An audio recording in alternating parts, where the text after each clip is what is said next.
Yo, what's up guys, my name is Mr. Freeze2244 and welcome to the May patch notes. This is the version 3.110 and I'm going to be showing you all the patch notes because it's a big update, including all the ray tracing stuff as well.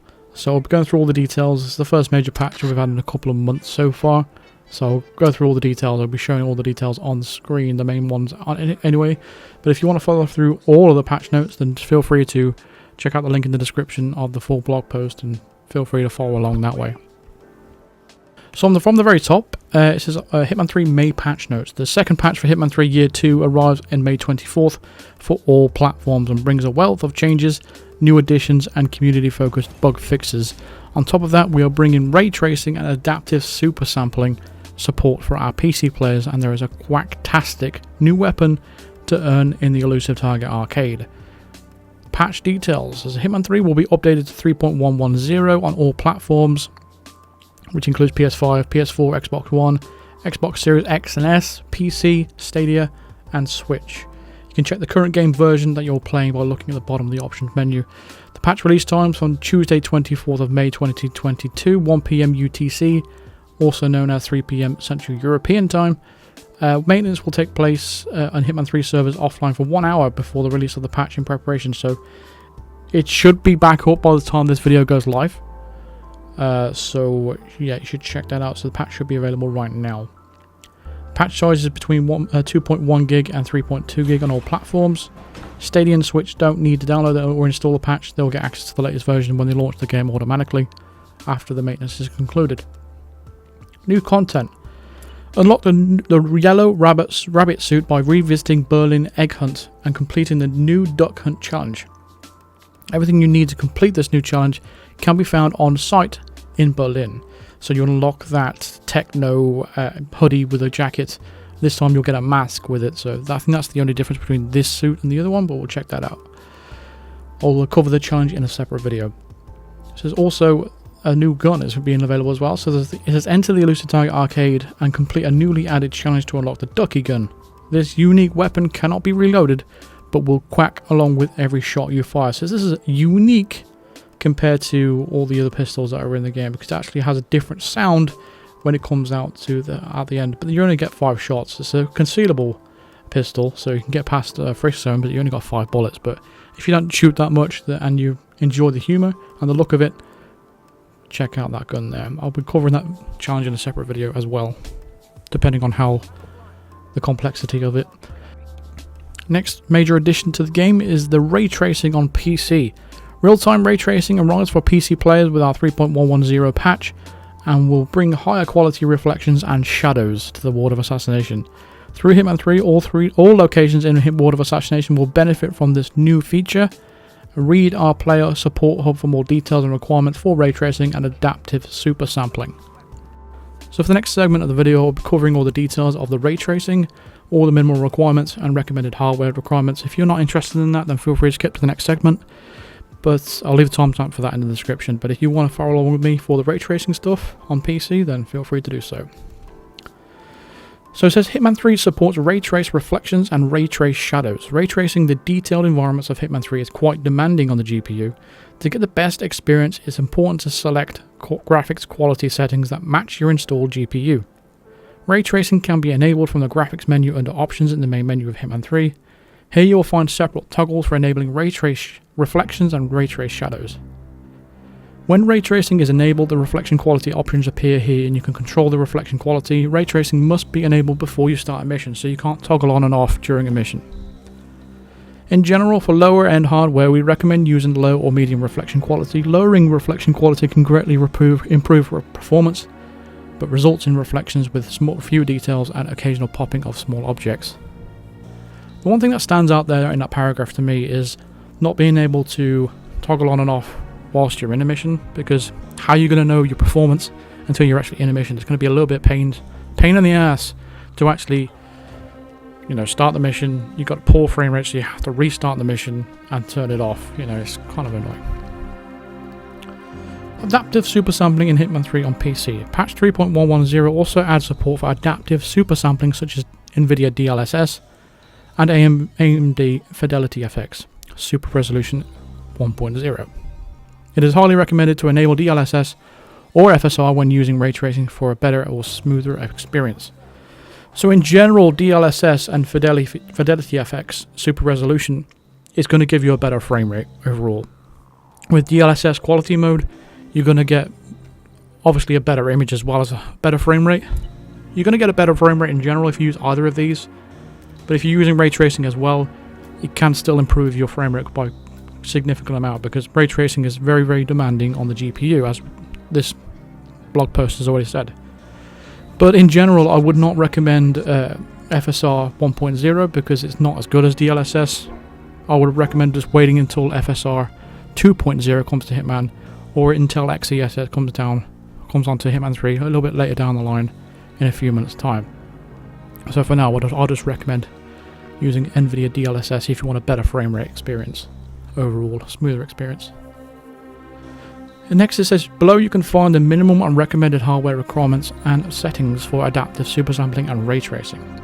So the minimum hardware requirements are an RTX 2060 Super or AMD Radeon RX 6600 XT, and an Intel i5 10600K or AMD Ryzen 5 5600X, and 8GB RAM. That's the minimum requirements. The recommended settings for that is 1080p, adaptive supersampling technique with NVIDIA DLSS or FSR, adaptive supersampling quality or performance, and reflection quality medium. There's going to be loads of settings, loads of things. You'll have to tweak it to your own specific hardware. So that's the thing with this. It can tell you the recommended stuff, the minimum recommended, but your setup could be. There's so many different setups you could possibly have for your PC. That's the thing. The recommended hardware though is the RTX 3070 or an RX 6900 XT with an i7 10700K or a 5800X CPU with 16GB RAM. And for that, if the resolution of 1440p, adaptive supersampling technique, DLSS or FSR, and adaptive supersampling quality or balanced, and reflection quality high. So it seems to be the reflection quality is going to be the one that's going to be tanking your frames. So personally, I already think the reflections look pretty good in this game already. I don't. If any game needed ray tracing, I don't think Hitman was it, to be honest. But like I said, everyone's hardware is going to be different. So that covers the ray tracing side of this thing. So we can move on to the next part now. I'm not sure if I'm going to do side-by-side comparisons in the future, but it does say here it adds support for adaptive supersampling such as NVIDIA DLSS and AMD Fidelity FX Super Resolution 1.0, and we're also working together with our friends at Intel to introduce the XE supersampling technology to the game in a future patch. AMD's FSR 2 is expected to be supported in the game in a future patch, so they're coming as well. So let's move on to the next segment of the video of the new additions to the game. So new additions. Player profile limit. We've increased the maximum player profile level from 5,000 to 7,500 and introduced new visual representation profiles to support this new level cap. The currently achievable profile names are them names right there. I'm not going to read them out because I don't want to make myself look like a fool. But yeah, it goes up to 7,500 now. Who is even that high of a level? That's crazy. Like my level is 1,100 and something, and I've played this game a lot. All three of them a lot. So that's crazy. Anyway, moving on. Mono audio. We've added an option to enable mono audio in the audio menu. We've made some changes to how kill conditions are displayed in Instinct during gameplay. So this is different. Currently, enabling Instinct when playing a featured contract will display the kill conditions, target name, suit, weapon, etc. With this patch, the following improvements have been made. Instinct kill conditions are now displayed when playing escalations, including 7 deadly sins content. That's a very good change. I've always liked that in contracts. I wish they added this a long time ago. Default conditions. Any disguise, any method are always hidden from the instinct kill conditions. There are a very limited number of instances where the instinct kill conditions don't match with the mission objectives heads-up display due to extremely specific setups in a handful of escalations. In general though, this change will greatly improve the experience of playing escalations and featured contracts. Fair enough. I like that change, it's a good change. Subtitle background. We've added an option to enable a background for the game's subtitles and choose the opacity, so you can make it easier to read pretty much. Master difficulty. This is a new thing as well. What is thy bidding, my master? We've tweaked the master difficulty for Hitman 3 to add more cameras and enforcers to give you the ultimate challenge. Dartmoor and the Carpathian Mountain are the only locations without added cameras. Okay, so they basically done what they did with Hitman 1. So Hitman 1 they had just didn't have different difficulty modes until later on, about a year later, when they added difficulties. So they added a professional difficulty. Professional difficulty in Hitman 1 is today's equivalent of master. And they changed a lot of things. They moved some guards around and added cameras here or there, and they made it overall just a lot more tricky. They made sure that footsteps were now audible, things like that. And it seems to me they've now brought back the added cameras and more enforcers and stuff like that to make it a little bit more challenging. But because we don't have any master difficulty specific challenges where we used to, I don't see the point of it. I don't play master anyway. I don't like it. Next segment is the fixes, starting with stability. Overall stability. We've improved the stability across all platforms, including especially on Xbox platforms and Nintendo Switch. Resize crash. We've resolved an issue where some PC players could encounter a crash when resizing the active game window. Disguise reload. We've resolved an issue where that could cause a game to crash when players would attempt to change their disguise and reload their weapon, or pick up an item at the exact same time. Striker oppose. We've updated the challenge image for Arcade Track 2 challenge to reflect the weapon that players will earn by completing it. Double up. We've resolved an issue where the game could crash when players acquire a weapon from a smuggled briefcase whilst already having the same item in their inventory. The issue would only occur when using unique items found within the map. Trophy troubles. We've resolved an issue that will prevent players from unlocking these trophies achievements, Icebreaker and Pure Poetry, so those trophies should be fixed, hopefully. We shall see. Next is the fixes to the UI UX. Inventory limit. We resolved an issue where some players would experience items missing from their inventory during the planning phase. After investigation and help from our players, we were able to identify that the cause of this issue was due to an item limit that we set back in 2015. The game was configured to display up to 200 inventory items. A few months back, we reached that the item milestone, and this change fix will raise the cap to allow all items to be displayed. Menu mastery.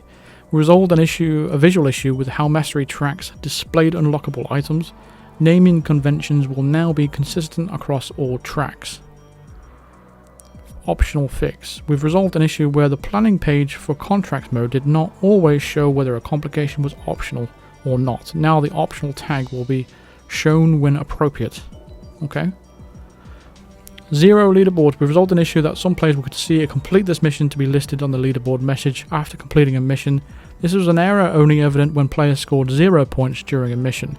With this fix, existing players will need to earn more than 0 points to see their scores appear, and any players earning a score on any leaderboard for the first time will see their score regardless of how bad it is or unlucky it is they were when playing. If people want to go have fun and just go around just blasting people away, then do you really think they care about leaderboard scores? I don't think they do. Well, that's just my opinion. Colour me intrigued. We've added colours to communicate better what complications are failed and which are completed. Shoulder swap. Our all-time favourite shoulder swap option has been moved to gameplay to general to fit with all the other gameplay related options. Okay, fair enough. Next section is audio. There's only 3 of them that's changed. So we resolved an issue where Xbox One users were able to experience the true Silent Assassin experience where Agent 47's footsteps were completely silent. We've reverted this back to the intended experience, but it will still count as Silent Assassin, or suitably audible. Loud eliminate. We've resolved an issue where non-silenced pistols could not be heard when fired when using the eliminate prompt behind a character. That's been like that since Hitman 3 started, isn't it? I don't recall ever hearing a gunshot in the back in Hitman 3 ever. I think that's a long time they've got to fix that. Strange, that one. But it's fixed now. Say that again. So we resolved an issue where Diana's dialogue was noticeably lower in volume during the beginning of some missions, notably the campaign missions of Hawke's Bay and Mendoza. Oh yeah, because you'll have the ocean overpowering her voice, so yeah, I can understand that one. Next segment is just a count. There's only one change to this one. It says Game Pass Deluxe. We've resolved an issue where some Game Pass subscribers could not download their Deluxe Edition content through IO Interactive account. So now you can. Excellent. Next segment is gameplay changes. Odium Glass. We've resolved an issue where the sunglasses on the Odium suit, 7 Deadly Sins enemy suit, were floating and following 47 around the map rather than protecting his eyes from the Hokkaido sun.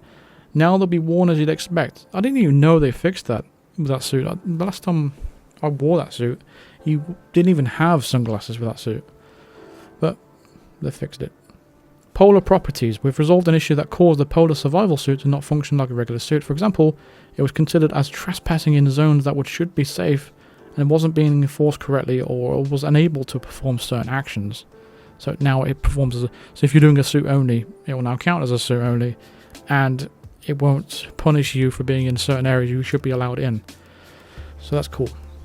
So we tweaked a few things to make sure that the man known only as Jeff is always present on all maps for contract mode creation and on created contracts. So a lot of people were complaining when they had a target called Jeff in the nighttime mission of Sapienza that he wasn't there.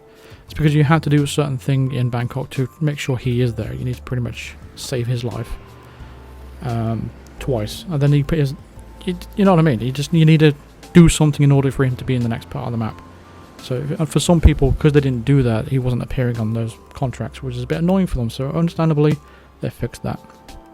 Elusive Target Arcade Intel. We've fixed the issue where intel found in any Elusive Target Arcade missions did not reward players' experience. They do now.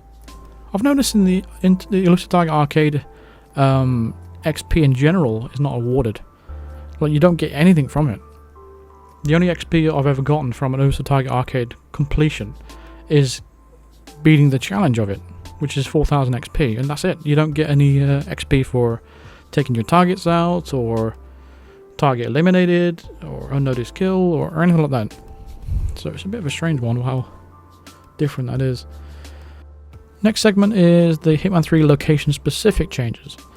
So, starting off with Dubai, we resolved an issue where 47 could get stuck in the floor after hiding a body in a specific area of the penthouse. Is that the bit where... No, maybe not, because I've had a glitch where you're hiding a body in like a locker and the door is closed in front of it, and because the door is closed in front of it, you're sort of like glitched into the wall. It's kind of weird. I'm not sure if that's referring to the same sort of thing, but I've seen that. That could be what I'm talking about, actually. That could be exactly the same space. Dartmoor, so texture ceiling. We've resolved an issue where the textures in the ceiling near the main entrance could flicker. This is a new one. Not amused. So we've resolved an issue where I find this amusing challenge did not unlock. So people have been complaining about this for months, that this challenge wasn't working, but now they've finally fixed it. So people will be pleased to know that they can finally get their platinum trophy because of this challenge. It will finally be able to complete it. So there you go, guys. You can get your 100% now for Hitman 3 because that challenge is now fixed. Excellent. Chongqing. So first one up is Rage Quit. We've made sure that all guards in Chongqing are fully briefed on which disguises are allowed in certain areas. In the past, 47 was being prevented from entering despite wearing a suitable disguise. I can't remember what that could particularly be. I don't remember. Resolved an issue where important dialogue during All Seeing Eyes mission story was sometimes not triggered or displayed in subtitles. Have they actually fixed that bit where, do you know when he says, "Hey, listen"? That I hear that all the time in Chongqing. It's weird. No matter where you are in the map. Rainy days. We've resolved an issue where outdoor sounds, namely rainfall, can be heard in the lower levels of the facility. That concludes Chongqing. So next is Mendoza. We've resolved an issue where 47 was unable to enter certain areas wearing a disguise that should have been allowed. His number wasn't on the list. I don't know what that's referring to either. We've resolved an issue where two specific characters in Mendoza had single letter names when selected as targets in contracts mode. Okay. Carpathian Mountains is next. It's a long journey. We've resolved an issue that could cause players to fall off the train when trying to climb onto the roof on a specific spot. Hasn't that been a glitch since the game released? I remember experiencing that a lot before the game was even out, because I had early access to it, fortunately for me. And yeah, I kept falling off the train through the map. I don't know if it's the same glitch or I don't know. Next segment is the World of Assassination fixes. As well as changes to Hitman 3, we've also listed various improvements or changes to Hitman 1 and Hitman 2 locations when played in Hitman 3. Sapiens and Dirty Hands. We've fixed the typo in the Getting Your Hands Dirty challenge description where it was incorrectly stated that players must assassinate target during the meeting on the pier.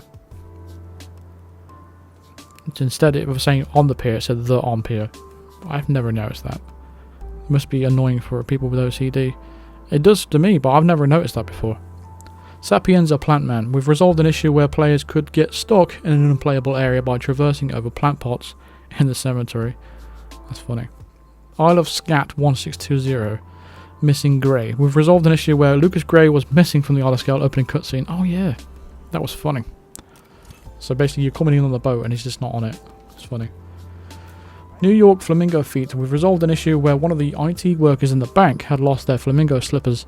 You'll never guess where we found them. You're right. I'll never guess. Bangkok Dancing Boats. We've resolved an issue that some of the boats in the harbour would start to dance on PS4 after a short period of time. Finally they fixed that. Brilliant. The glitchy boats just ruin the immersion on that map. It's not just Bangkok though. It's in Miami as well. Any map that has boats on it. So I hope that hasn't just been fixed for Bangkok alone, because that happens in Miami as well. Hawke's Bay, Alma Slow. We've resolved an issue that could cause Alma to permanently hang out near the coat racks if Orson is subdued. That's a weird glitch. Next segment is the hardware.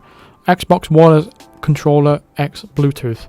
We've resolved an issue where Xbox wireless controllers, including Xbox Series S and X controllers, could not function properly via Bluetooth.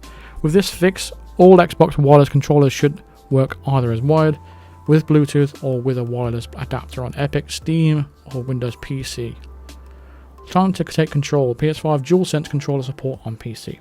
We've added support for the rare PS5 DualSense controller to work with Hitman 3 on PC, wired through USB. On Steam, however, it will work both wired and wireless via Bluetooth. Note there are no adaptive support using the DualSense controller on PC. I've been using DualSense on... well, not DualSense, but I've been using that controller on PC, so I'm not sure what's all that about. Next is PC VR. This is the last segment, by the way. Reset issues. We've resolved an issue that could cause visual issues if players change graphic settings in-game and then reset them to default. Firewire tweaks. We've improved the control you'll have over NPCs when initiating a firewire takedown. And support icons. We've added a small icon to menu tiles where VR content is not supported to make it easier to know at a glance what can be played in VR. So that wraps up pretty much everything that's covered in this blog post.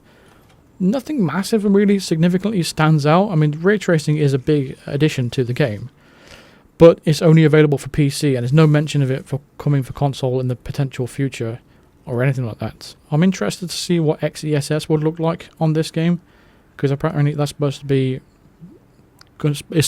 better than DLSS eventually when it comes out, but I don't know, we'll have to wait and see. I'm not sure how much this is going to improve the game visually. I'm curious to find out. I may potentially do comparisons in a video, but I'm not completely adept at doing that kind of thing. Other channels out there would be much more capable of doing that than I will. So I'll probably leave that up to them sort of people. But yeah, there's nothing really massive that stands out to me overall. I mean, they have changed the Elusive Target arcade contracts there. So all the guides I've done for those are pretty much invalid now, because they're going to be making them easier. I mean, they'll obviously still work, but you probably won't have to jump through the hoops that I've done on the video to complete them. But yeah, like I said, in regards to future videos, I'll do the Elusive Target arcade contract that's been released. I'll do that in a separate video. I'll do a separate video for the challenges to unlock the Ducky gun and the yellow rabbit suit, so that'll be 2 videos coming in the future. and I'll maybe do a video on the ray tracing, but you'll have to wait and see for that. But for now, that's going to do it for this particular video. So hopefully you enjoyed that this long video, and I appreciate if you can drop a like on the video and subscribe if you are new to the channel, and hit the bell notifications to be notified of all future videos and live streams. And consider supporting me on Patreon, or even becoming a member of the channel by clicking the join button below, right next to the subscribe button, or clicking the link in the description, or even drop a super thanks. Why not? Sure, that's a new feature thing. Thank you very much for watching. I'll see you guys in the next video. Cheers.